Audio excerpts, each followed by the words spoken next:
and producer.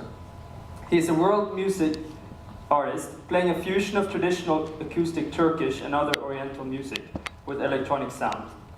He has given live performances at festivals like the Montreal Jazz Festival, among others. Please give a warm welcome to Mercan Dede.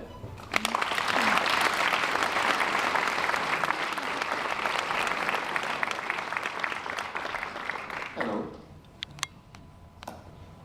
Well, I told you, I just met a wonderful lady with Bergen after me, and she said, "What are you talking about?" I said, "I have no idea." And the reason for that, when you have an idea before, at least this is for me, then you just repeat that. But that is something about doing something about past. The Rumi, the 13th century mystic that I influenced deeply, and I studied with many teachers last 25 years. It's a beautiful saying. One of his sayings, he says, "The story about yesterday left in yesterday. Today you have to tell a new story." That is the magic of that. And I arrived here, I think, a couple hours ago. What happened last 2 hours for me is so valuable experience. I wasn't here for teaching, I was here for learning. I already learned great things. First at the airport, a gentleman, Andre, he came and picked me very kindly, and we were driving, and I asked him some question. That was wonderful conversation. I asked him, how do you choose the people to be here today? And he explained to me there was some voting process, and so I asked him, why did you guys choose me? And he was like paused, and he said, "Man, I have no idea." That really made me feel comfortable and happy, because I wasn't alone. I feel the exactly same thing. And then when we were talking, I was telling, when I play music with the bands, with the groups, and different things, I never rehearse. In 22 years, there is no single occasion that I ever rehearse, either with the symphony orchestras or my small band. Because when you rehearse, you get something magical. When you get that magic, you are in trouble, because later you try to imitate it, you lost already. Well, I was more interested in the making process, how people come together, how they create things. Of course, when you do that, you take a risk, because you can screw up. But for me, that risk is what I feel really excited about life. That risk gives you lots of opportunities, as happening now. And then the second thing happened just 5 minutes ago. Beautiful girl, I'm terrible with the name. She came and she said, "Look, when you finish your speech, someone will give you an umbrella." But I said, "You need to give us back, because we don't have many umbrellas." And she said, "Don't say that," but I think it's wonderful to say that. It really is wonderful to say.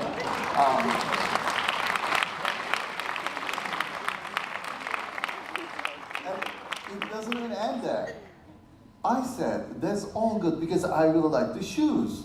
She was like, "Oh my God, those are my shoes." I said, "Can I have them?" She said, "Yeah," but I said, "If it is yours, of course I can have it." She said, "No, I hate them, you can have them, but I can give you after your speech, but don't tell the people." Fantastic. So, you couldn't sit down and write this. Even if you are Woody Allen, you can't create that. So that was wonderful. I really don't like to talk about myself. That is the honest truth. Because I mean, like, same movie for 45 years, you watch every day. There's nothing interesting about it, you know it. But I will tell a little bit, because I think if I tell the story, maybe I might make a tiny bit more sense, even though that's not guaranteed. But I was born in Turkey, from poor family, the financially, politically, emotional, a very complex situation. Then one of the very early memory, I remember, I was 5 years old, we were in a small car, and in a radio with a static sound, I hear a sound of a flute. And I remember very clearly, something happened and it really touched my heart. But you are 5 years old, you have no idea about even those things. And I asked my mom, I said, "What is this?" And I remember she said, "Well, that is ney, it's a flute." And I will briefly show, because each time when I use the word ney, that is the ney. It's a very simple bamboo instrument, ancient, one of the first flute, actually, from Central Asia, as old as human history. So that was the first thing I remember. And then 3 years passed, I think I must be 7 or 8, dervishes, maybe some of you saw, like whirling dervishes, they keep turning. They came to our town, and it was very rare in that time. And then I remember I jumped in, because I didn't have money to buy it. I jumped in from the back wall, and I hide it, and I watched them for 2 hours, and it was mesmerizing. I thought they were something between aliens and angels, because you don't see their feet, they keep turning. Something like they're elevating, something about it so beautiful. So those are the 2 experiences. Even that time I didn't notice this, but I think they shaped strongly my life. I think it's in a wonderful way. So time passed. At 18 years old, I came to Istanbul to study journalism.